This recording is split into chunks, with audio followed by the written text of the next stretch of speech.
of it is that Patricia is a very good motivational speaker. She has been around. Her other pet love is the development of women, so I have to get that in. So I saw where she started with the women's group, and now she's gone off to ensure that the gender equality issues are actually on the agenda as well. So that's very, very important. So we've got a bit of background as to how Pat has arrived to where she is today. And what we're going to do is to set a framework for you in terms of how to be a better parent for your children in the school system, and to give some tips, some pointers as to what needs to happen, and if you don't understand the context in which it's working, that we can provide that kind of contextual background for you to feel more confident to approach it, get involved, and support your children. I want to put it into a wider context because education is not just about achieving results and getting certificates. My passion is that education is a lifelong learning process, and our children should not just be judged on how many qualifications or how many pieces of paper they have, because that will erode their self-esteem if they don't get it first time round. Not everyone's an initial starter. Some people learn slowly. I was one of them, I think. I've always felt that I was a slow learner, but I was learning, and it wasn't at the same pace as everyone else. And we shouldn't write off our children just because they're not keeping up with everybody else, because the road is not for the swift, but for those who can endure it. Those who start off first, we know the story of the hare and the tortoise. It's not those who start and get there the fastest, it's those who can sustain the pace. So it's important that as parents we understand how much our children are going through, what they're going through on a daily basis. Our children are there for the best part of 11 years in initial education, from the ages of 5 to 16, now to 19. Some of us often leave our children at the gates and think that's it. That's all we have to do is send them to school because it's a legal requirement, but we don't know what goes on behind closed doors, and it's important that we take a step back and start to focus really on what our children are expected to do. The changing economic climate, the social climate, the political climate, all of those things impact on how our children are faring in the education system. And we need to be paying more attention to what is going on, and we need to be supporting our children that much more. As things get tougher, so too the criteria get tougher for who can go through. We already see pictures of university places being dwindled, and they're being excluded by price. And so in order for our children to jump those hurdles, they have to jump that much harder. And I think it's important and very critical that we actually do what we can to support our children. Absolutely. So what I'd like to do now is pass on to Pat, and she can introduce me.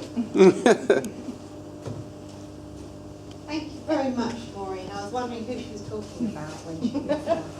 And of course I haven't done it as well as she, but I will do my best. I was actually a head youth worker, so I'm very proud that how many years later. After that, I think that was a turning point when we took the young women to Jamaica. Because one of the things we realised as black children growing up in this country, you don't see many other people looking like your mum and dad in positions of power. The president down to the road sweeper. Whereas when you take them back to Africa, or you take them to the Caribbean, all of a sudden it opens the eyes of the children. And I think that is what we tried to do. We took some young women, many of whom were getting problems, getting pregnant when they were young, their future was blighted. So we wanted to show an alternative path. So we took the young women to Jamaica, and as a result of all of those women, many of whom we're still in touch even today, 30 years later, Maureen became a magistrate. She's the school governor of several schools, and at the moment she's the college governor of the largest sixth form college probably in the country, if not at least in London.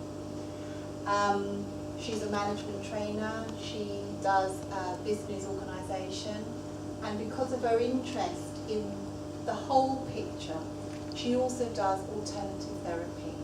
So that's why I said we needed to do this workshop in a way that to encourage people to be honest, because that way we can learn a lot more.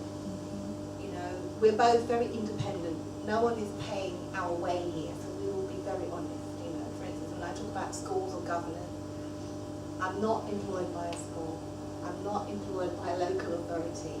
I'm a director of my own company, Aspire Education Group, and lots of different things, but one of the key things that we want to do is to switch on young people to be successful. And Maureen, I said, you know, let's do this together. So we stand here before you. Maureen's going to do more about the governorship.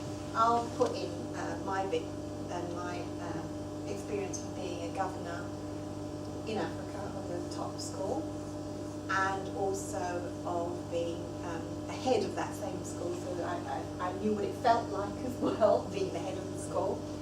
And then I was also, I am a governor here in a private school, a prep school, so it's for elite. But it's very interesting, all the time I'm seeing, well, what's good enough for them? Why isn't it good enough for us?